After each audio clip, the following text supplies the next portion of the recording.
Field. It just was the name of it. And that's how I felt about Staples. It's not like I ever thought about, like, the office supply store. But Heinz Field was so cool, and they'd have the ketchup bottles when they'd get in the red zone, and then the ketchup bottle would pour ketchup into the Heinz red zone. Maybe they'll still do that. Here's something for you.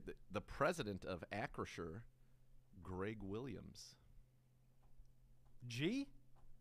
Only one G. Only one G. Yeah. Well, two Gs, not three Gs. Two. Total. Yep. And then this morning as well from the NFL world, Condoleezza Rice joins the Broncos' new ownership team with the Walton family. She was a Browns fan, wasn't she? Yeah. At one point, yeah. Remember at one point that was said she was a coaching candidate. Yeah. Yeah, she must be just quite the – I mean, you want to talk about – we always say to yourself, if you could live somebody else's life, member at Augusta, was on the college football playoff committee, and now an owner – with the Denver Broncos. And was one of the most powerful people in the world at one point. One of the most powerful. Yeah, it's a lot going on. Without having to be the most powerful person, which is where you want to be. That's where you want to be. Yeah, the one with the power. Still nothing on the Mannings there, by the way.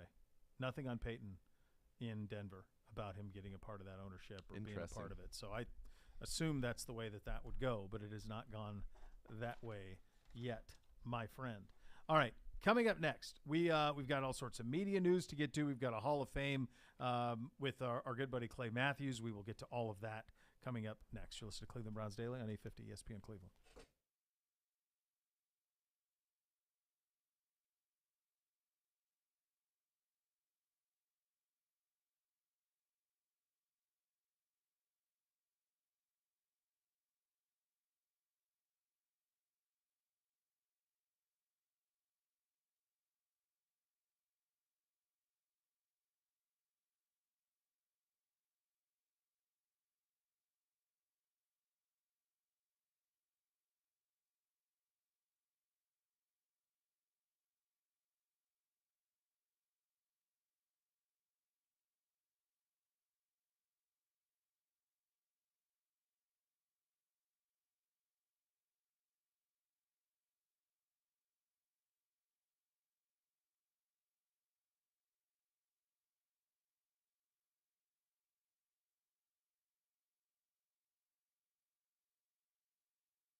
Bath Authority can give you that bathroom of your dreams. You can transform your current bathroom into a custom bath that'll feel like a spa.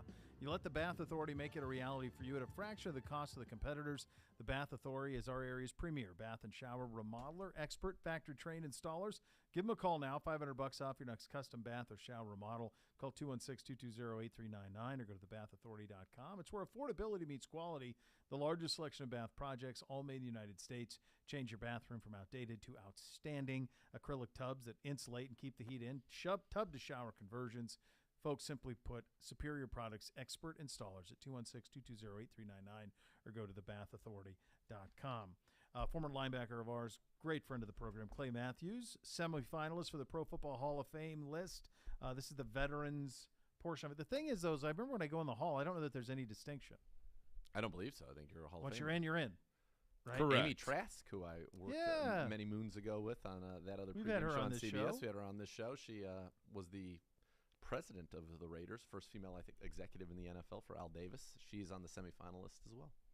I know that. You have the list for us, Gibby? Yeah, these are the seniors and the coach/contributors. There's a lot. So she's a coach contributor. Okay. Correct. Any other notables? Some of the big names. Yeah, give us some big names. Mark Clayton. Of the Dolphins? Yes. No, I don't think I can. Kenny Anderson. Doesn't feel like it. Ken Anderson. I had his sticker when I was a kid. I feel like Clay Matthews, he feels like I feel like he's got it. Sterling Sharp's in there. Sterling Sharp, absolutely. Sterling Sharp, it feels a lot like Clay Matthews to me, Right, except a much shorter career, but both were dudes. But higher in terms of, so Mark Clayton, by the way, 5-time Pro Bowl, no first-team All-Pro. Yeah. Sterling Sharp, I feel like I looked at this and it was a brief 6-year, It's a little bit of like Terrell Davis. 5-time Pro Bowl, 3-time first-team All-Pro, thrice led the NFL in receptions, twice in yards, twice in touchdowns. Yeah, it's a Terrell Davis career. But that to me, He's in. That sounds like a make. Clay Matthews' longevity is really a stunning accomplishment. 19 seasons. He had 4 Pro Bowls. No first-team All-Pros. Yeah. Your boy Roger Craig.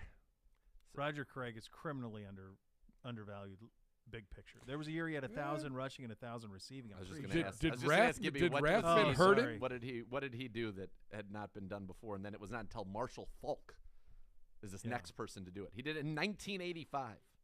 He had 1,000 yards rushing, 1,000 yards receiving. Here's the insane thing. So he's a 4-time Pro Bowler, 1-time All-Pro, 3-time Super Bowl champ.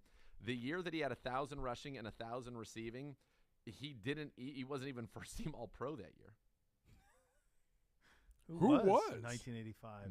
It would have been the 1985 season. Probably Dickerson or Walter Payton, maybe? I don't know. 85 Bears. Wild. I bet it was Eric Dickerson. Let's see. 1985 All-Pro team. That would have been the peak of Dickerson's powers with the Rams, I would think. Would have had to. That wouldn't have been Beau. No, Beau was still at Auburn. Marcus Allen? Beau won the Heisman at Auburn. Marcus Allen and Walter Payton. Yeah, Payton. Roger Craig was second team. Gerald Riggs. Yeah. And Freeman McNeil. There you go. Everson Walls, Otis Taylor. I think Sterling Sharp right now is the best resume of any of these people. Yeah, Joe Jacoby. That's one solid guy. They need to have somebody from that to represent that Washington offensive line. They won 3 Super Bowls. I'm pretty sure he was on all those teams. I would like to say so. Like it was like him, Russ Grimm, like that was that group. At 4 straight Pro Bowls from 83 to 86, 2 first-team All-Pros in there as well. Yeah, I feel like he's got a shot then. Yeah, the All-Pros. Yeah. Yeah, I mean from the senior group, the senior semifinalists, I like Clay's chances here along with Sterling. Yeah. I feel like those two. Yeah, I continue to think like they really I'm sure it was a wonderful weekend down there, but I really think they blew it by putting those 2 classes together last year. By having Manning on a Sunday like that, you could have built the whole weekend around that. And they put both those they inducted like 20 guys in one weekend. Yeah. Yeah. In terms of the coach contributors, little Rune Arledge. Monday Night Football, ABC Sports executive, Good name, Rune. Don Coryell, Mike Holmgren. Holmgren's got an interesting case. I mean, he's got 2 Super Bowls, or no, he's got 1, just the one. He won the one in Green Bay. played for another in Seattle, coached in another in Green Bay. So he coached in 3, is largely responsible, I think, for people view, the resurgence of the Packers, from Lynn Dickey to Don Majkowski to Favre, and then eventually begat Rodgers. It's interesting with Holmgren, though, because he's probably most known for his coaching tree. He was like the head guy of the Walsh disciples. Right. And all those guys were on it. There's that staff picture. It's much like the Belichick picture here, where all those guys were on the Belichick staff here in like 94. Yeah, 94. There's a picture of the Green Bay staff that had like Gruden, Andy Reid, all those guys were on that staff with the Packers. Yeah. Under Holmgren. Yeah, there's a lot of front office, a lot of owners. McKay, Modell's on there. Ugh. He can't do Carl Peterson, Dan Reeves, Art Rooney Jr., Marty Schottenheimer. Marty. I'd love to see Marty. Amy Trask. It's pretty remarkable that, like, Jerry Jones got in. I mean, truly, like, pretty remarkable. Like, yeah, considering some of the names on this list. Well, true, and I mean, the 3 Super Bowls, like, were with Jimmy being the GM. How's it gone since? Not great. And Jimmy's not in, or did he just get in last year? Maybe he finally got in Yeah, he got in last year. Him and Cowher both got in last year. Hey, by the way, yeah, as I'm transitioning on Twitter, yeah. Who's Jim Reams? Big Z, you going to tell him how Shafe and I gave you a putt that ended up winning you the match? I think we discussed that, didn't we? No, this is from this week's golf match, which Sims and I beat the kid and Jimmy. We beat him as we've done all year, undefeated this season. Sims and I as a tandem. Nice. But he's referring to so we were people. The 4th hole took a long time. There were people who caught up to us. They, in the interest of speed, they gave me like a 5-footer.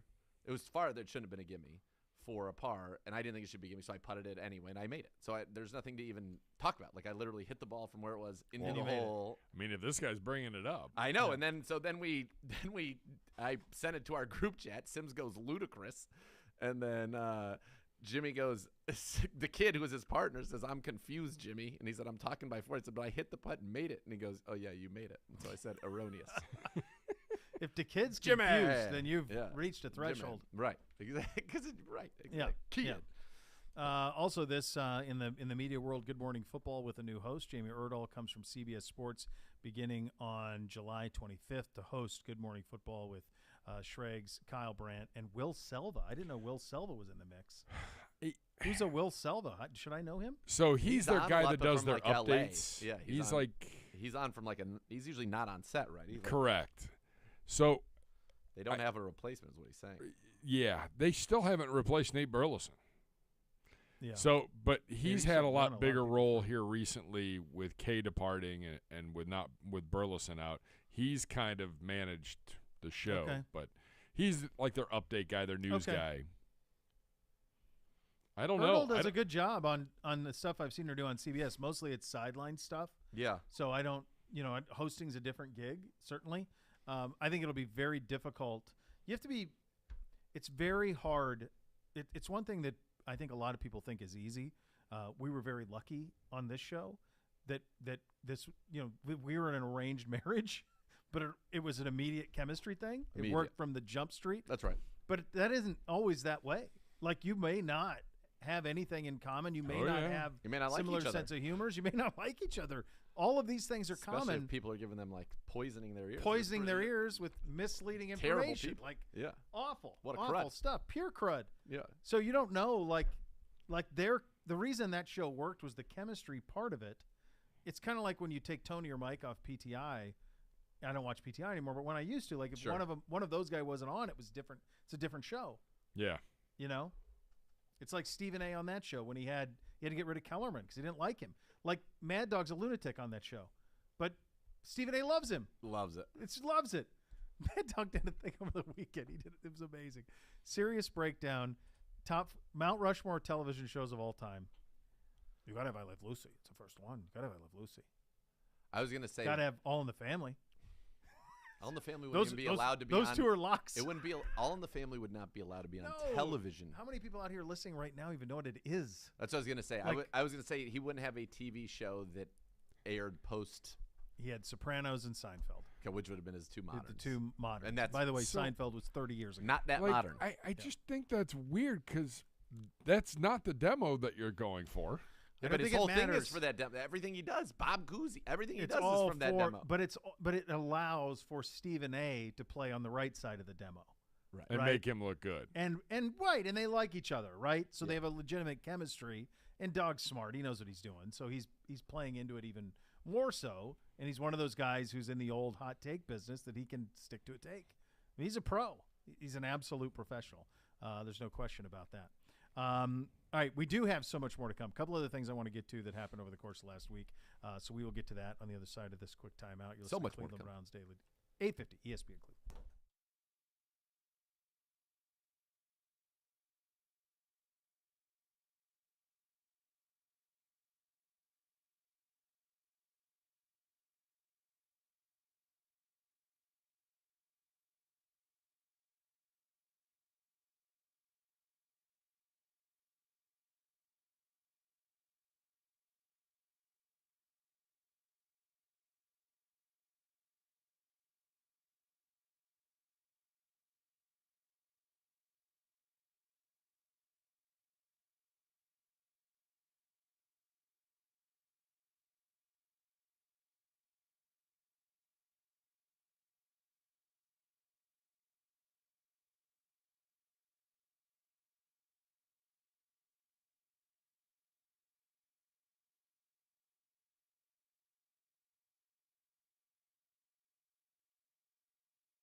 Gambling without setting limits on how much you're going to wager or how long you'll play is like a football team going into a game without a game plan. It's probably going to end up in a loss. Always set limits before you bet.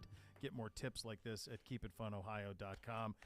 You watched The Godfather over the weekend, and was this at all in time with James Caan's death on Thursday, and then you had Tony Sirico, Paulie Walnuts on The Sopranos on Friday. Forget him. I mean, a couple of titans go down. We did it because we had been out to dinner, ran into my good friend Eric Bell and his lovely wife Jody, and they said, "Are you watching The Offer?" Yeah, and I said, "I've never heard of it." About the making of The Godfather, it's about the making right? of it, and so they said it was great. You got to watch it, and Miss Kay had never seen The Godfather, so Friday night we watched. She wasn't feeling well, so we stayed home and watched The Godfather, and it was great, obviously. Great. And so now we'll probably end up watching that show. There you go. And then Paulie Walnuts was actually that dude. Like, he was arrested 28 times. He was actually in Sing Sing. Yeah. When they an acting troupe came in, and he was like, they talked to him about that, and he was inspired by it, so I'm going to give that a go. And then played in a bunch of those roles, then lands the role. Actually auditioned for the role of Uncle Jew, Junior, soprano, auditioned for that. They give that to Dominic Chiesi, or say his name. And they offered him Paulie Walnuts, and he said, "Well, I'll do it, but I won't play a rat. Guy can't be a rat." And so he wasn't. He was a soldier through all of it with Paulie Walnuts. It was very even good. in the snow with the Russian hitman. Oh my God, the interior decorator episode. Remember that? He goes, the house wasn't even that nice. Remember that when Christopher said that? He was a Czechoslovakian. He killed 16 Czechoslovakians. He's an interior decorator because the phone was breaking up, and Christopher said something like, the house wasn't even that nice. Yeah, when Tony's like yelling at him, he's like an assassin. Yeah. Pine Barrens, one of the best episodes of television ever made. Also, while you guys were off last week, I took the two older boys to Maverick. So we went to Top Gun Maverick, and we saw that. And it's funny, like we get to the end of it, and it was as awesome. You know, I saw it the first time in IMAX. This was the second time I saw it at big screen. It was awesome. Okay. So I'm like really mad at myself that I didn't see it in IMAX because we wanted to do it with kids and it just never timed up. And so then I was like, maybe I'd rather just watch it at home. Is that wrong? Should I go? You know, you have to go see it in the theater. Okay. You haven't seen it? No. He hadn't seen it. I know. And I've tried it. I was like, when we were on vacation, I was like, let's go see it. No, you have to see it in a theater. Yeah, you cannot. Okay. It's still in the theater, and they're still in big. Yeah, it's still doing really so well. We'll go this. Yeah, don't worry about if you can't make the IMAX. I don't even know if it's still showing. It's in not, IMAX. and it's not even showing in the like XD or what the super. Yeah, you duper. just still need to go see it in a big screen. I took my parents on Friday. Where did you go? Shout out to Jim and Nancy, 50th wedding anniversary. Oh, saw a little Maverick. Big shout out. Went out to a little steak. My father's like, "This is the greatest." It's great. And then he started breaking it down. He goes, "It has all the makings of like former Star Wars movies. Like they took stuff from Star Wars." And I was like, "What?" And then he started explaining stuff. I can't say what. Yeah. But I was like, actually, Pops, you make sense. All right, where did you see it? With the boys, we saw it. There's in Macedonia. Macedonia. Okay. We usually go to Valley View. Yeah, it'd be about the same distance for you. Yeah, and they still have it on a big theater. You have to see it. Wait. All right, okay, all right. I can't believe you've waited. Can you please go see it? Like honestly, like in the next 3 days. We're going Wednesday. We had the kids Wednesday. We'll go on one of those 2 days. You got to do it. It's done. So we get done watching. This isn't going to ruin anything. We get done watching it, and we're walking out. I'm like, boys, what'd you think? They're like, yeah, it was good. It was good. And I'm like, really? I thought it was like great. Well, then it occurs to me, like they didn't realize that it was any different from like Guardians of the Galaxy or Iron Man. They're like, Dad, we saw Iron Man race against a jet. I'm like, but that was fake. Yeah, no, this is real. This was real planes flying. Yeah. And they're like, oh, like they never viewed it in that way. The appreciation for it being actual planes as opposed to green screen. 30 seconds. And that's why fireworks aren't cool anymore. That's right. And it all comes full circle. Right there. And Good to be back. We're back tomorrow. Next Level coming up next. Cleveland Browns Daily, 850 ESPN Cleveland.